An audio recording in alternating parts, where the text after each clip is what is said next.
Simulan ko yung aking pagmilay sa pagbabahagi ng isang kwento. May isang hari, ang pangalan niya ay si Hari Pluto.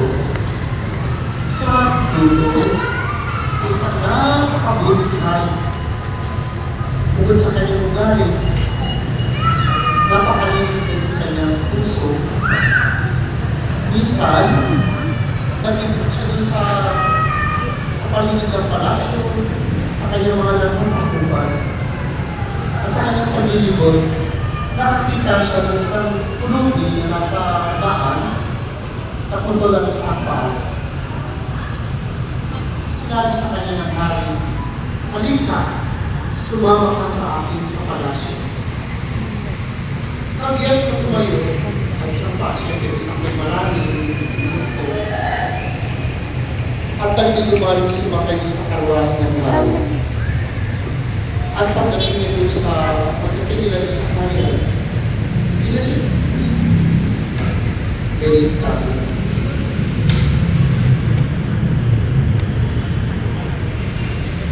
Isa na ako, nawala ko rin ako.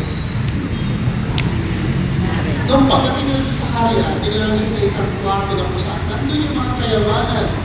Nandun yung mga hari-harian, yung mga gold, yung mga ginto. Nandun sa kwarto yun. Sabi ng hari ko sa pulubi, "Sige, taputin mo o dalhin mo kung ano yung madadala yung kamay."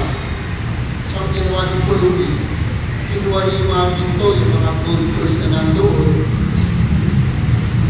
Ipit sa kanyang dalawang kamay. Ang lahat ng kanyang labo.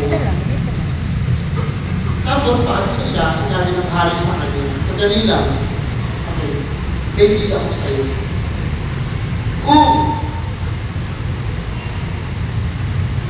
Kung bibitawan mo, yung dalawang yung, kung bibitawan mo yung hawak mo mga ginto sa kanan at kaliwa mong kamay, ibibigay ko sa'yo itong nasa kamay ko." Pero siya hindi niya nakikita.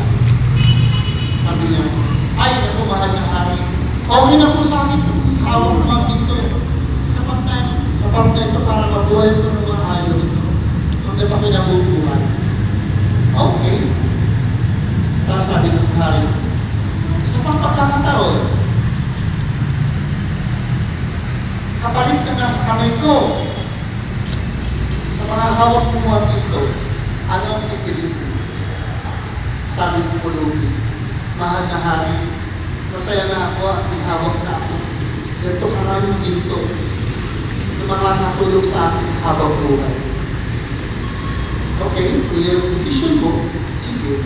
Pero sabi ng pulubi, "Mahal na hari, ano po ba yung hawak ninyo?" So, makita at yung pinakita sa kanya ng hari. Ang laman ng kamay ay isang susi. Isang susi sa isang kahon ng kayamanan na sana ay ibibigay sa kanya kung nilitawan niya. Siyempre, paano mo mabibigay yung kahon kung meron kang hawak sa kamay mo?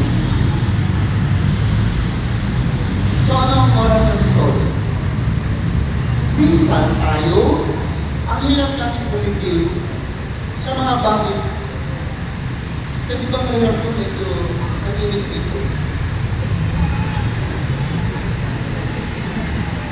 Minsan, mahirap bumitiw. Hindi po ako tatanong ko dito siya. Nagpapang buhay na po ako. Pagkabasa sa kulungan, nagpapang buhay na po ako. Diyan ako nakulong dahil sa pagtatanong mo. Minsan sa buhay natin, ang hirap-hirap doon ng mga bagay-bagay na sana ay nagpaganda ng ating buhay. Pero dahil sa sobrang kapit natin sa mga bagay na yan, hindi natin nakita ang kagandahan ng buhay. Lalo na kapag tayo ay tinatawag ng Diyos sa isang gawain, sa isang mga bagay na kung saan ay magpapalang sana tayo doon sa hari. Sa ibang ngayon, narinig natin, kung tinawag yung mga kapatid na mga alagad, Una si Simon tsaka si Andres. Anong ginawa ng mga kapatid? Halin kayo, sumunod kayo sa akin. Anong ginawa? Iniwan yung lampa, iniwan yung karang kabuhayan, at sumunod kay Kristo. Pagkatapos, sinawag din yung mga kapatid na si Juan at si Santiago.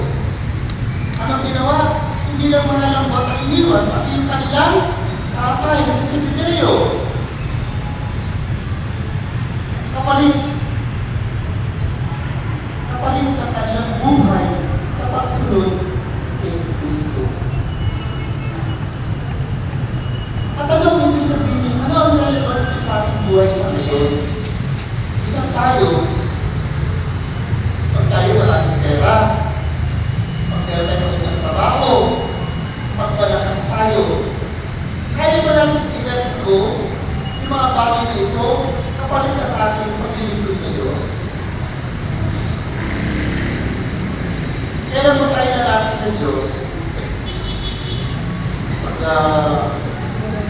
mga senior na tayo? Pero yung kabataan natin, halimbawa, tinatawag tayo maglingkod sa ating parokya. Alam mo, hayaan mo na lang sila dyan, mga matatanda. Mga wala na magawa sa buhay, yung mga nanay. Diba? Pero, sa mga susunod na panahon, sino ang papalit sa mga ito? Sino ang papalit sa inyo? Sino ang papalit sa amin? Sino ang papalit? Yung mga bata na dyan, papasalamat tayo. Maraming bata. Eh,